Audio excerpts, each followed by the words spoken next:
Good morning, fellow Zimbabweans. The situation in our country has reached another level. Since our address on Saturday, 19 April 2025, further damning information has come to us through progressive forces within the security sector in our country. These progressive forces have revealed continued daily plunder of our national treasury by Mnangagwa and his Ganandas. This is done while our people continue to suffer in every way, including a collapsed healthcare system, infrastructure decay, judicial capture, and others. As we speak, Zimbabwe, the Minister of Justice and Parliamentary Affairs, Virginia Mabiza, Prosecutor General, and Jacob Mndena, the Speaker of the House of Assembly, are ready to submit proposals to amend the Constitution and extend the presidential term to 2030. The amendments will also extend the life of Parliament from 5 to 7 years. This will take the current Parliament to 2030. The amendments include repealing Section 328 of the Constitution to allow Mnangagwa to benefit from the changes. They are also planning to use their 2/3 majority to approve the amendments and illegally avoid a referendum. They are planning to submit the proposals to the Cabinet next week for approval. The proposed amendments will then be sent to Parliament for approval using the ZANU-PF 2/3 majority. Public consultations will be conducted, and even if they are resisted, amendments will be adopted by Parliament again. The amendments will be adopted without conducting a referendum. We are aware of these shenanigans. Apart from looting billions, they are also planning to loot the Constitution by criminally mutilating the Constitution to extend their plunder. Zimbabwe, Mudenda and Mabiza, we are watching you, and your time will come. Walk away. We will not give you the chance to butcher our Constitution. We know you have met judges and ordered them to throw away any application by anyone who will approach the court seeking a relief to save the Constitution. Looking at the levels that Mnangagwa and his Ganandas are doing to our country is continuing each day they remain in the office. This has now reached an unprecedented level and is unforgivable and cannot be tolerated any longer. Alarming cases of looting billions of dollars in our country are being covered up, and these thieves continue to enjoy Mnangagwa's protection. Mnangagwa, due to his severe mental illness, now thinks and acts like his position as president of Zimbabwe is now the same as a mafia or a cartel boss. Each day that passes by, Mnangagwa and his Ganandas are preoccupied with moving their looted billions of dollars to foreign countries. But progressive members of our security sector are quietly monitoring all their moves. We definitely can never accept or tolerate this behavior from Mnangagwa and his Ganandas any day longer. For instance, Mnangagwa and his criminal cartel have used Command Agriculture scandal to loot approximately $3 billion. GGI scandal to steal hundreds of millions of United States dollars in assets from the Zimbabwe Defense Forces. Kuvimba mining house scandal to loot $1.9 billion. Gold incentive scandal to loot more than $750 million. ZEC scandal to loot 800 million rand. Chivayo OPC scandal to loot $548 million. Valley Seed scandal to loot $191 million. Geopomona scandal to loot in excess of $162 million. These are just a few examples.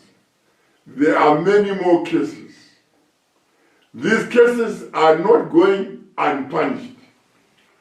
Our progressive security sector members who have been investigating these cases have recommended immediate arrest and prosecution of these criminals.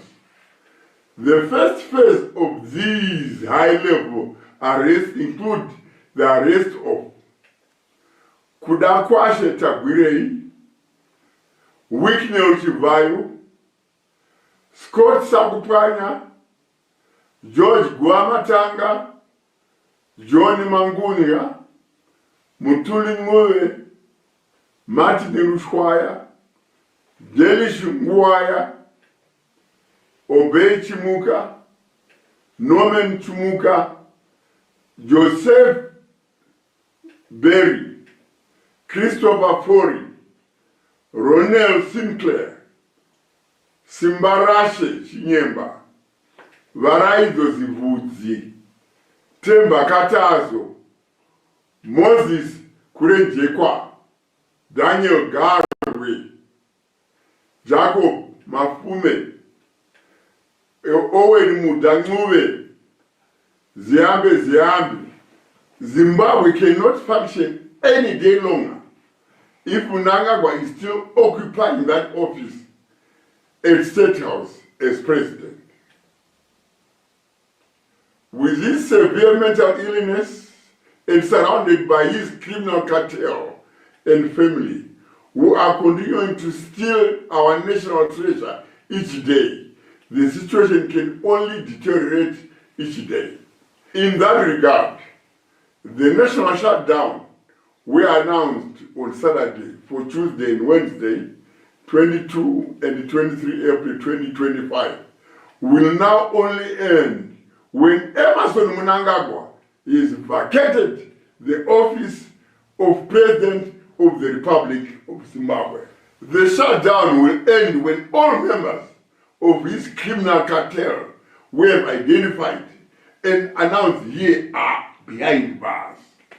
Fellow Zimbabweans, do not be afraid and do not be intimidated. I have held several consultations and taken guidance and instructions from the progressive leadership of the security sector. We have agreed that progressive units of the security forces will be deployed across the whole country to help the people in the revolution to remove Mnangagwa and his criminal cabal. This indefinite stay away will be accompanied by specific strategic actions of progressive members of the security sector to put maximum pressure on Mnangagwa and his Ganandas to leave now. All progressive security forces have clear instructions to arrest on sight all members of this Canada cabal whose names I've called out. However, this list is not exhaustive. There are many more Ugandandas that we are going to weed out under the new government. I also urge you, members of the public and fellow Zimbabweans, to effect citizen arrest on all Ganandas that you come across. Don't hesitate. Fellow Zimbabweans, we know that as we stay home, we will fall hungry and our food stocks will diminish. We call upon all wholesalers of foodstuffs and all stores to feel free to help the people and keep a record of the stock we have released. The process should be witnessed by at least 5 senior managers and put in writing. The new government will compensate you after verification of your pre-shutdown inventory. This is good for you because under the criminal cabal of Mnangagwa, we have lost so much from poor economic policies, bad governance, and looting. Surely, if Mnangagwa can play weakness to 500 million US in less than 12 months in corrupt tenders, what business can you say you are running in such corrupt Mobutism? We would like to thank you, the people of Zimbabwe, for your continuous support, and specifically, let's thank progressive members of our security forces, judiciary, parliament, and senate. We have stepped up and joined our efforts. With this, we'll achieve this critical cause of removing Mnangagwa and his criminal cartel from the State House of Zimbabwe. We know how difficult it is for you to do your job because of corrupt elements in the ZRP, ZAC, Parliament, Senate, and the Judiciary. As the people of Zimbabwe, we shall assist you in seeing through the hard work you have put in seeking justice and bringing to account all perpetrators of this unprecedented looting that our country has never witnessed in its 45-year history. No matter what, always strive to stand on the right side of history and let's stay the course. So, the national shutdown we announced is now indefinite. It will only end when Emerson Mnangagwa is vacated the office of the President of the Republic of Zimbabwe and all members of his criminal cartel are behind bars. This effort and this national shutdown will not stop until we have a new government in the State House. Enough is enough. Fellow Zimbabweans, we will serve this effort once, but emerge out of it with our freedom and independence. We are coming out of it with a better future for all Zimbabweans. Muri Zimbabwe, ndinokukumbirisai garai mudzimba vachengetedzi verunyararo vanenge vainemwi vachikuchengetedzai nyaya dzezvekudya. Muchaziviswa kuti munenge muchitora kupi chikafu kuti musava nenzara. Saka muri yeZimbabwe ndinoimba kuti zvatataurirana mazvinzwisisa. Zviganada ngazvisungwe, mapuhwa masimbe kuti pamunenge masangana nazvo zviganada munozvibata. Ndatenda. God bless you and God bless Zimbabwe.